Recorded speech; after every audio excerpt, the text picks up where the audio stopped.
O Goku é um personagem extremamente poderoso, com feitos que passam casualmente do nível universal, deixando vários personagens como Luffy ou Naruto sem chance alguma em uma batalha, mas exatamente por ter atributos físicos extremamente superiores que para combater ele é necessário usar habilidades que negam a durabilidade convencional. Uma das formas usadas para isso dentro do verso de Naruto são ataques que atacam diretamente a mente do adversário, e por causa disso surgiu um questionamento se o Goku conseguiria resistir aos genjutsus do verso de Naruto, e resumidamente o Goku não poderia resistir aos genjutsus e nem escapar deles, mas nesse vídeo é supostamente provado que o Goku poderia resistir aos genjutsus do verso de Naruto. Então hoje eu vou refutar todos os argumentos do vídeo e deixar claro que o Goku não pode resistir aos genjutsus.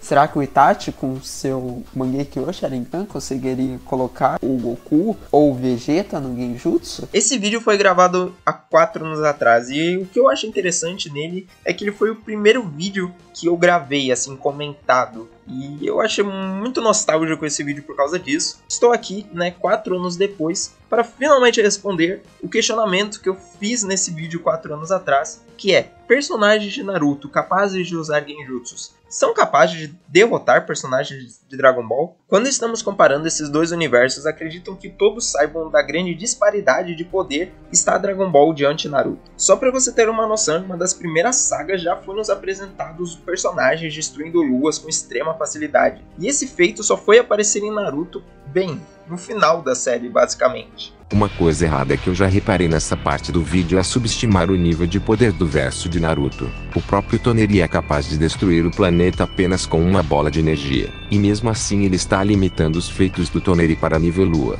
sendo que mesmo a lua de Naruto é imensamente maior que uma lua normal, tendo literalmente uma lua crescente e um corpo celeste esférico dentro dela. Uma lua crescente possui minimamente 1702 km e o corpo celeste esférico que orbita uma lua nessas dimensões deve ter minimamente de 10 até 200 km, ou seja 105 km de diâmetro, e tudo isso está dentro da lua, o que já seria impossível no nosso planeta pelo seu tamanho extremamente pequeno. Ou seja, o feito do Toneri sobressai muito aos feitos que ele mostrou, mas ainda podem haver pessoas que irão alegar que o Toneri não iria realmente destruir o planeta, mas para essas pessoas eu já fiz um vídeo inteiro só explicando isso. O Toneri pode destruir o planeta Terra. Um erro muito comum que as pessoas cometem é achar que o Toneri não pode destruir o planeta porque ele faria isso movendo a Lua para a Terra. Mas isso é só distorção de quem não viu o filme, porque após a Lua parar de se mover o Toneri muda de ideias e tenta destruir a Terra com seu próprio poder, mas o Naruto impede ele bloqueando seu ataque e dizendo que não vai deixar a Terra ser destruída, e até nos foi mostrado uma imagem do planeta para deixar claro que se refere ao planeta. Ele também tentou destruir a Terra outra vez, mas dessa vez com uma bola de energia, declarado por ele mesmo que ia fazer isso. Até porque ele nem precisava mais da Terra depois que a Hinata traiu ele, tornando impossível criar uma nova geração. Até porque mesmo antes do Toneri, o verso de Naruto já tinha um nível de poder que supera em muito o nível planetário, como Naruto e o Sasuke criando uma lua tão grande quanto a lua original, ou Jubi sendo declarado como literalmente a energia do planeta inteiro. Existem inúmeros feitos para o verso de Naruto passar casualmente do nível lua, e rebaixar o Naruto até nível lua é realmente só puro negacionismo. Mas sempre que um fã de Dragon Ball fala que tal personagem consegue solar o verso inteiro de Naruto, sempre há alguém citando: mas e os genjutsus? E normalmente essa frase acompanha argumentos como: personagens de Dragon Ball são fracos mentalmente. Personagem de Dragon Ball, mesmo quando treinam mentalmente, eles só treinam o corpo. Um Genin poderia derrotar o Goku com seu genjutsu, e por aí vai. Para vermos então se isso é verdade, temos que primeiro nos perguntar se genjutsus de fato funcionariam em um universo diferente como Dragon Ball. E já adiantando a resposta, genjutsus não funcionariam, pelo menos os básicos. E para tentar responder isso, eu vou tentar não entrar no assunto de que é igual a chakra, porque esse não é o tema a ser abordado nesse vídeo, mas temos que nos atentar a diferenças muito cruciais entre ambas energias. O fato do chakra ter literalmente veias que conduzem essa energia, enquanto o Ki não precisa disso. E por que isso é importante? Porque segundo o Jiraiya, o genjutsu necessita de um fluxo de chakra a ser controlado para aí sim ter efeito no inimigo. Então, como em Dragon Ball você não tem nenhum personagem que possui fluxo de Ki ou qualquer coisa parecida, não há nada a ser controlado e, portanto, um genjutsu não seria possível. Bem, Esse argumento dele é completamente baseado em uma falta de interpretação ao extremo, e está claramente errado. Primeiramente vamos explicar a citação do Jiraiya. Basicamente o Jiraiya diz que o Genjutsu é aplicado nos 5 sentidos do oponente, e assim é possível manipular o chakra que flui no sistema nervoso do oponente. Ou seja, primeiro o Genjutsu já é aplicado nos 5 sentidos do oponente, e após isso consequentemente é possível manipular o chakra do oponente. E basicamente isso não impede que personagens sem fluxo de chakra possam ser colocados em um genjutsu, já que tal como ele mostrou na sua própria scan, as veias de chakra não ficam sempre com chakra fluindo, elas passam maior parte do tempo vazias e para fluir chakra dentro delas é necessário que o ninja produza esse chakra. Um exemplo comum disso é quando Naruto teve seu fluxo de chakra interrompido pelo Neji, e acabou ficando sem chakra em sua rede de chakra, mas após começar a pegar chakra da Kurama seu fluxo de chakra acabou voltando para sua rede de chakra. Outro exemplo disso é quando um Jounin teve de criar chakra para fluir chakra dentro de sua rede de chakra, ou seja, antes dele criar o chakra não existia chakra em sua rede de chakra. E eu citei tudo isso para provar que basicamente o fluxo de chakra é algo que precisa ser manifestado e não existe passivamente dentro dos seres em Naruto, e depende de uma criação para estar fluindo dentro da rede de chakra, e essa criação só pode ser executada por ninjas treinados. E já vimos o Itachi colocando uma mulher de programa em um genjutsu, e como ela não era uma ninja, não tinha capacidade de moldar chakra em sua rede de chakra, e ela não possuir chakra em sua rede de chakra não impediu o Itachi de aplicar o genjutsu normalmente. E tal como eu tinha explicado anteriormente, o controle de chakra sobre o oponente dentro de um genjutsu é apenas uma consequência da aplicação do genjutsu, e não é algo como um requisito para o genjutsu funcionar. O único requisito para o genjutsu funcionar é apenas fazer o cérebro processar as informações que estão sendo transmitidas através dos 5 sentidos pelo genjutsu. Após isso o genjutsu já pode funcionar tranquilamente. E é exatamente assim que uma ilusão comum funciona no nosso mundo. Um exemplo disso seria um genjutsu que é aplicado pela audição, onde logo que alguém ouvir o som e o seu cérebro processar as informações presentes dentro desse som, o genjutsu já poderia entrar em ação normalmente sem a necessidade de controlar um fluxo de chakra. Mas eu vou aprofundar essa explicação mais para frente. Pode-se surgir o contra-argumento do tipo, o Madara colocou todo o planeta num genjutsu, incluindo animais, pessoas comuns, o Itachi também colocou uma cidadã comum, que em teoria não possui chakra. O problema disso é que essas pessoas estávamos usando a citação fake, do Madara, em que cita que a Kaguya foi a progenitora do chakra, A árvore divina é literalmente uma árvore que é plantada para pegar o chakra que já existia no planeta. E não só isso, em Boruto é afirmado que todos os seres vivos possuem chakra. Então, sim, essa fala do Madara é completamente fake, desmentida pelo Zetsu Negro. Bem, essa parte do vídeo dele deixou nítido que ele nunca leu uma página do mangá de Naruto e só recebeu essas informações de alguém que também nunca leu. A base para afirmar que pessoas normais não possuem chakra não tem nada a ver com a Kaguya ser a progenitora do chakra, foi literalmente declarado em uma novela que pessoas comuns não possuem chakra.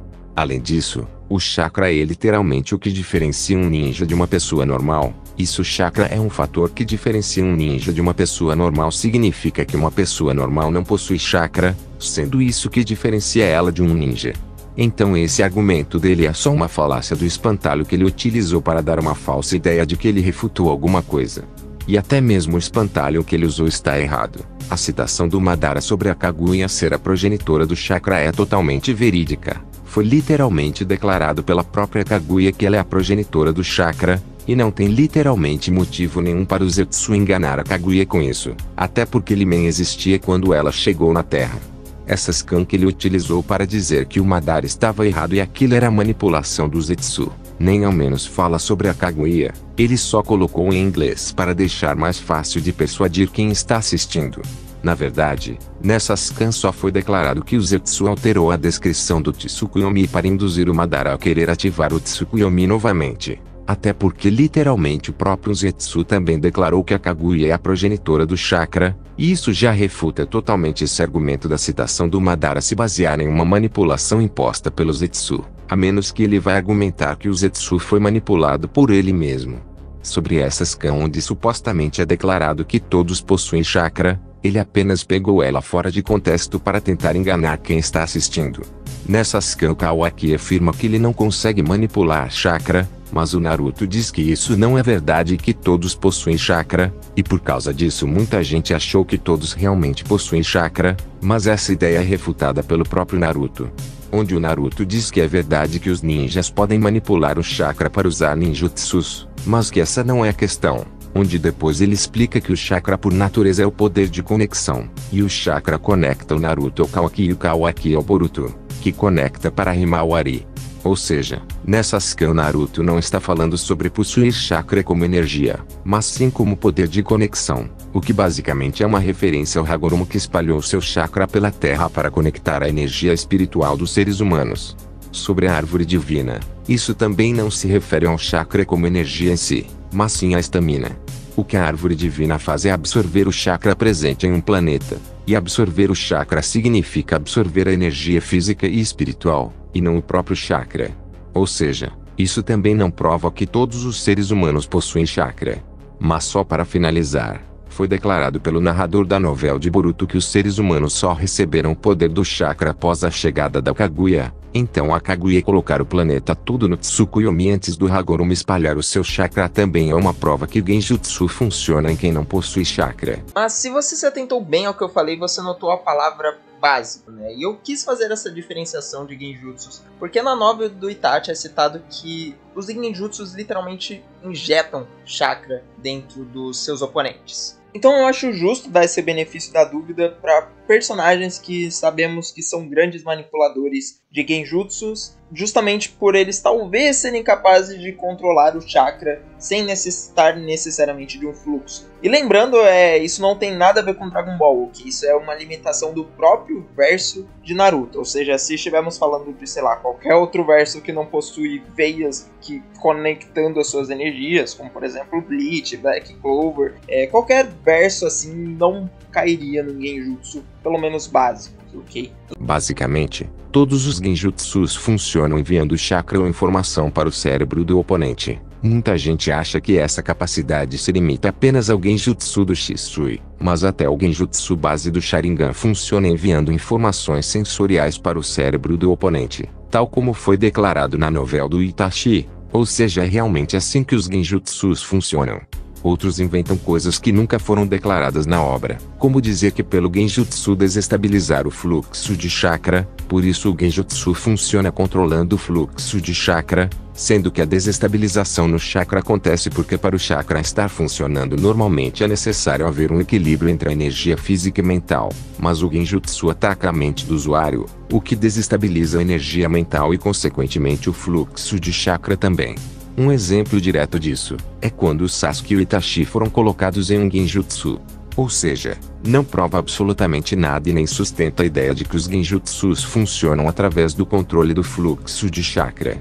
Portanto, todos os Genjutsus são efetivos dentro e fora do universo de Naruto. E agora vamos entender se o Goku conseguiria resistir aos Genjutsus. Então se já definimos que Genjutsus pelo menos nível Mangekyo funcionam em Dragon Ball, agora temos que nos perguntar se os personagens desse universo, são imunes a técnicas de ilusão e controles mentais. O que bem nós sabemos que isso não é verdade, tendo inúmeros exemplos dos personagens serem controlados mentalmente ou caírem em ilusões. Como por exemplo, no Dragon Ball clássico, o Goku ele caiu na hipnose do Mestre Kami, além das ilusões na Montanha dos 5 Elementos no final da saga do Piccolo Jr. Em Dragon Ball Z nós vemos que o Goku caiu na ilusão da Princesa Serpente, em que ele achava que ele estava num palácio, mas na verdade ele estava dentro do estômago dela. É um negócio bem bizarro. E a gente sabe que o Babidi ele tem literalmente uma magia que consegue controlar a mente de vários inimigos, desde que ele tenha corações malignos. Em Dragon Ball Super também vimos o Mestre Kami sendo controlado por um selo mágico e também caindo nas ilusões da Dark Core do Universo 4. Não só isso também, como o Universo 7 quase inteiro caiu nas ilusões do Shansa, que também era do Universo 4. Então com isso provamos que os personagens de Dragon Ball são fracos mentalmente e cairiam para qualquer genjutsu dos personagens de Naruto, tirando essa limitação do chakra, certo? Eu não preciso me adiantar muito para explicar porque isso que eu acabei de falar não faz o menor sentido. Se você assistiu ou Naruto ou Dragon Ball, você sabe por que isso não faz sentido. Desde Naruto clássico foi nos avisado que não existe apenas um genjutsu e acabou. Existem níveis de genjutsu, existem níveis de masterização dessas técnicas. O primeiro exemplo disso, dado pra nós, eu acho, foi justamente o Itachi contra a Kurenai, em que o Itachi fala que a genjutsu da Kurenai era literalmente fraca. Essa parte do argumento dele está completamente certa. É um erro imenso concluir que porque uma técnica de ilusão funciona, logo todas as técnicas de ilusão vão funcionar. Isso é uma falácia lógica de generalização precipitada, onde o sujeito tira uma conclusão apressada analisando um número insuficiente de evidências. E neste caso o sujeito apenas se baseia em uma única técnica de ilusão para generalizar para todas, sem considerar que algumas técnicas são diferentes e possuem diferentes níveis de poder, sendo por exemplo o Tsukuyomi infinito muito mais forte que o Tsukuyomi padrão. Acredito que todos já conheçam Hashirama, o deus dos shinobis, e a sua grande rivalidade do Madara, que nunca o conseguiu derrotar nenhuma vez enquanto eles travavam suas batalhas. Acendendo uma discussão bastante interessante no universo de Naruto, se Hashirama seria de alguma forma imune a genjutsus, uma vez que nós já sabemos que Madara é muito habilidoso nesse quesito, mas nunca aparentemente tentou usar isso contra o Hashirama, ou se usou, aparentemente falhou, porque, de novo, ele nunca foi derrotado. O interessante é que na Quarta Guerra Ninja, essa resistência foi basicamente confirmada pela citação do Orochimaru, dizendo que o Hashirama poderia acabar facilmente com o controle do Edo Tensei que ele estava sendo submetido. Então, se Hashirama de certa forma já era imune a pelo menos esses tipos de genjutsus menos complexos, por que não os personagens de Dragon Ball, que são bem superiores a ele em questão de quantidade de Ki ou Chakra, e também treinam mentalmente segundo o próprio Sr. Po. E a gente também tem que lembrar, né, do Akira Toriyama citando que poder mental é um dos 3 pilares da construção de um Ki poderoso, né? Tanto que você vê vários momentos dos personagens meditando para fortalecerem o seu Ki. Nada do que ele mostrou prova que os personagens de Dragon Ball poderiam resistir aos genjutsus. Possuir mais chakra, o que o Hashirama não torna o personagem mais resistente a genjutsus. Até porque personagens como a Sakura, que não possuem tanto chakra como Naruto, ainda conseguem quebrar genjutsus com mais facilidade do que o próprio Naruto. A questão é que possuir uma grande quantidade de chakra não te deixa automaticamente mais resistente aos genjutsus. O máximo que a quantidade de chakra iria influenciar seria na resistência aos danos mentais pela energia mental de um genjutsu. Mas mesmo com grandes quantidades de chakra e uma enorme resistência mental, ainda não é possível quebrar genjutsus de usuários extremamente habilidosos. Treinar a mente também não prova automaticamente que você se torna resistente aos danos mentais dos genjutsus, porque é necessário estimular uma base de comparação da resistência mental e do dano psicológico causado pelo genjutsu. Desse jeito é possível analisar quando uma resistência mental é forte o suficiente para resistir a um genjutsu, ao invés de simplesmente afirmar que pelo João treinar sua mente, logo ele conseguiria resistir aos genjutsus. Basicamente esse é o argumento dele, mas de uma forma bem disfarçada. Ele argumenta que porque os personagens de Dragon Ball treinam a sua mente, por isso eles resistiriam aos genjutsus, sendo que ele não prova que esse treinamento mental é o suficiente para resistir aos genjutsus. É simplesmente uma afirmação sem base alguma. Basicamente todo o argumento dele é baseado em uma falácia lógica de falsa causa.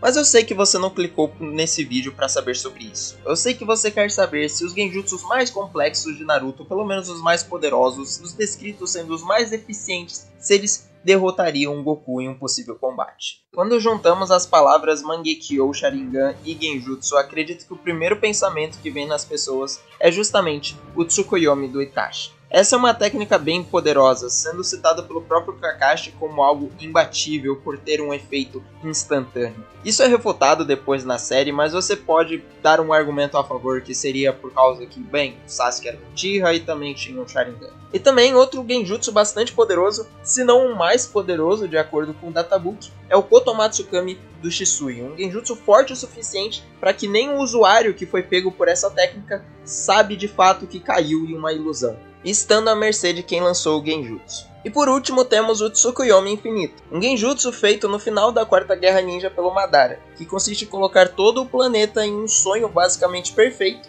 enquanto a árvore divina consome seus corpos e chakra para transformá-los em bichos brancos para enfrentar alienígenas vindos do espaço. O que Naruto se tornou, não é mesmo? Citados os genjutsus, vamos por partes. Goku conseguiria resistir ao Tsukuyomi do Itachi? Para respondermos esse questionamento, temos que entender como funciona essa técnica. E bem, assim como qualquer genjutsu, ela não consegue atacar o corpo diretamente, então ela se direciona a justamente atacar o espírito do adversário. Inclusive, a novel do Massacre do Clã Uchiha explica como isso funciona muito bem, com Itachi colocando a Izumi num genjutsu, fazendo eles passarem basicamente a vida inteira juntos. E justamente pelo espírito dela acreditar que ela tinha morrido nessa vida inteira que eles passaram juntos, o corpo também acaba morrendo junto. Porém, contra inimigos, o Itachi utiliza um ambiente de tortura, em que ele controla tanto o espaço, tempo e gravidade, podendo fazer com que o inimigo fique vários dias lá para assim quebrar o seu espírito. Agora, quando colocamos essa técnica em Dragon Ball, você já percebe ver algumas de suas fragilidades. Como, por exemplo, nós sabemos que os guerreiros Z têm seu espaço mental próprio, o que talvez dificultaria para o Itachi ter total domínio sobre ele. Não só isso, como o próprio fato do Tsukuyomi precisar quebrar o espírito do adversário para fazer efeito. Bem, sabemos que os guerreiros Z treinam o espírito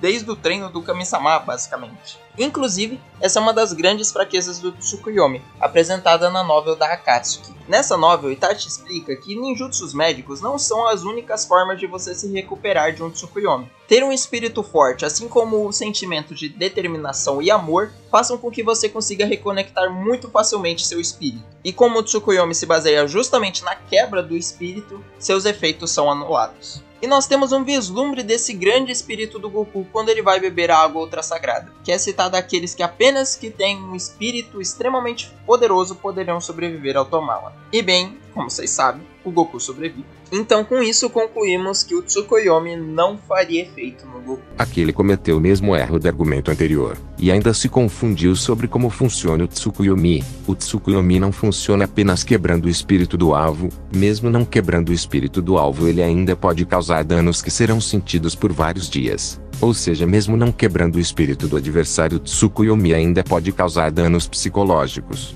O Kakashi tem uma força mental extremamente impressionante, não tendo sua perseverança mental afetada pelo suicídio de seu pai enquanto era apenas uma criança, o que já destruiria totalmente o psicológico de uma criança normal. Ou seja, sua força mental é extremamente impressionante e mesmo assim o Itachi só não matou ele com o Tsukuyomi porque não queria, mas ainda ficou extremamente debilitado após receber o ataque que durou 3 dias. Sendo que o Itachi poderia fazer ele ser torturado por mais de 50 anos e quebrar totalmente o espírito dele. Mas para provar que o Goku resistiria ao Tsukuyomi, ele simplesmente disse que o Goku mostrou ter um espírito extremamente forte. Então ele resistiria ao Tsukuyomi, sendo que novamente ele não prova o quão forte é esse espírito e muito menos que resistiria ao Tsukuyomi. Eu poderia usar esse mesmo argumento dele dizendo que para derrotar o Goku é necessário ser extremamente forte, e o Naruto foi declarado como alguém extremamente forte, então ele derrotaria o Goku. Mas como todos sabemos, isso não é verdade, já que mesmo sendo extremamente forte o Naruto está longe do nível universal e o Goku ainda na sua forma base já ultrapassa esse nível. A questão é que ser declarado extremamente forte é algo extremamente vago e não prova nada, porque o João pode ser extremamente forte e o Pedro também, mas o Pedro pode ser nível parede enquanto o João é nível construção. Ou seja, ambos são extremamente fortes, mas o João ainda é mais forte que o Pedro. Esse argumento dele novamente não passa de uma falácia lógica de falsa causa. E o mesmo se aplica nesse debate sobre os genjutsus. O Tsukuyomi do Itachi demonstra ter potência suficiente para causar danos psicológicos que demoram dias para serem tratados, e pode até mesmo chegar a matar. Enquanto isso, o Goku nunca demonstrou uma resistência mental no nível de resistir a uma ilusão que cause morte, então ele logicamente não resistiria ao Tsukuyomi. Mas e o Tsukuyomi infinito utilizado pelo Madara? Observando a série, nós podemos ver uma ilusão bem semelhante a essa, inclusive. Ela se encontra no anime enquanto Goku buscava a água ultra sagrada. Porém, o deus que guardava essa água cria a ilusão dos amigos do Goku, persuadindo ele a desistir dessa busca e se divertir lá com eles. Porém, o Goku mostra sua grande determinação e ignora esses tipos de ilusões e continua sua busca pela água. Então não, um sonho perfeito não prenderia o Goku também. E agora falando do Kotomatsu Kami, vamos repetir aqui um pouquinho a descrição dele. Ele é um genjutsu capaz de controlar o adversário sem que ele tenha consciência que está sendo manipulado. E se formos buscar essa exata mesma descrição em Dragon Ball, nós encontramos. É exatamente isso que o Kibito fala para o Piccolo quando é questionado como funciona a magia do Babidi. Ele fala que o Babidi controla os outros através da maldade em seus corações, fazendo-os pensar que eles estariam fazendo o que gostariam há tanto tempo. Então, como vocês podem ter percebido, ambas as técnicas colocam o alvo em estado de submissão através de seus próprios pensamentos, ou pelo menos o que eles acreditam que sejam seus próprios pensamentos. E como nós sabemos, o Vegeta conseguiu resistir a essa possessão mental do Babidi. Há algumas pessoas ainda que tentam desacreditar esse feito, dizendo que o Vegeta só resistiu por ele não ter um coração 100% malvado. O problema disso é que as pessoas que dizem isso se baseiam literalmente em nada, porque o que foi nos explicado sobre a técnica é que o Babidi consegue controlar seres com alguma maldade no coração. Ele não cita que o coração tem que ser 100% malvado ou coisa assim. Lembrando, sabemos que o Daburá também não é 100% maligno, já que ele conseguiu ficar bem bonzinho lá no paraíso com a Videl e com a Bulma. Mas eu acho que essas pessoas também ignoram que o motivo do Vegeta ter resistido foi citado no próprio anime / mangá, em que é citado que o Vegeta conseguiu resistir graças a seu orgulho e determinação, e não por não ser 100% mal. Isso até lembra uma técnica apresentada pelo Akuman, um personagem de Dragon Ball clássico. Ele pegava essa maldade presente no coração, só que ao invés de controlar, ele fazia a pessoa explodir. E adivinha, ele precisava que o coração estivesse cheio, rodeado de maldade? Não, ele só precisava de uma pequena fagulha de maldade no coração para fazer a pessoa explodir. Então, para concluir, se o Vegeta resistiu a uma possessão mental que utiliza literalmente o mesmo princípio de te controlar através dos seus próprios pensamentos, isso quer dizer que sim, Goku também resistiria ao genjutsu do Kotomatsu Kami. Véi, que viagem é essa, véi? Da onde vem a miséria? Dessa vez eu tenho de admitir que fiquei quase 2 semanas só pensando em como refutar esse argumento, porque eu simplesmente não conseguia acreditar que alguém realmente utilizaria disso para argumentar. Primeiramente é que ele comete uma falácia de falsa equivalência ao dizer que pelo Goku resistir a uma ilusão de felicidade ele resistiria ao Tsukuyomi infinito, sendo que é literalmente impossível de resistir ao Tsukuyomi, a menos que você seja protegido por um Rinnegan. Qualquer que ser atingido pela luz do Tsukuyomi é afetado pelo Genjutsu. Sejam esses ninjas do tipo Genjutsu como a Sakura, ou personagens que possuem uma grande resistência mental como Naruto. A única forma de quebrar ou se liberar do Tsukuyomi é através do poder das bijus e do Rinnegan. Sem isso é impossível desfazer o Tsukuyomi. O Goku não possui nada do que é necessário para resistir ao Tsukuyomi, então logicamente ele seria só mais um que seria aprisionado dentro do sonho infinito. Sobre o Genjutsu do Shisui, chega a ser absurdo a comparação que está sendo feita entre as duas técnicas. A ilusão do Babidi se resume a controlar a maldade no coração dos outros, ou seja, ele depende unicamente da maldade já existente para controlar os outros, e mesmo assim não tem nada nisso que prove o quão forte é esse controle, diferente do Genjutsu do Shisui que é declarado como sendo o Genjutsu mais forte do verso. O Genjutsu do Shisui implanta diretamente ideias na cabeça do oponente. O Shisui poderia, por exemplo, implantar uma ideia de que o Goku está louco e que ele precisa se tratar, e o Goku pensaria diretamente que ele mesmo é que quer se tratar e está indo por conta própria. Ou seja, a diferença de ambas as técnicas é gritante. E ele ainda chegou a dizer que o Vegeta se libertou da ilusão pela sua grande determinação, sendo que traduzindo a scan que ele mesmo colocou o único motivo que é exaltado é o grande ego do Vegeta. O Goku não tem nem mais ego do que eu. Imagine então ter metade do ego do Vegeta para conseguir escapar daquela ilusão.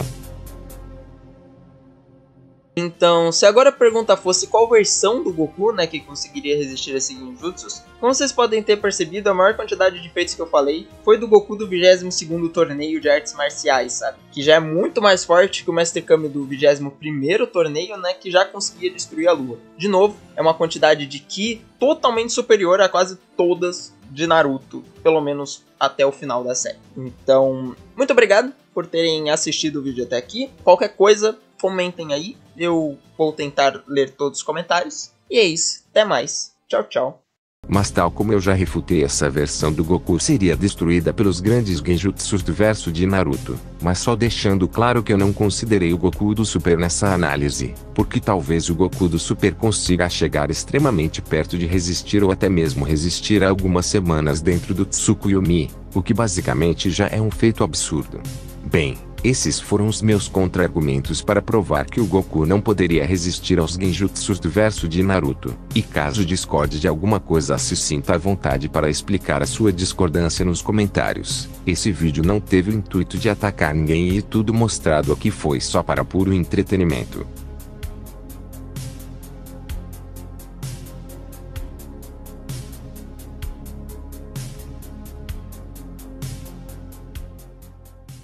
Monstro, canta aí, Jingle Bell, Jingle Bell.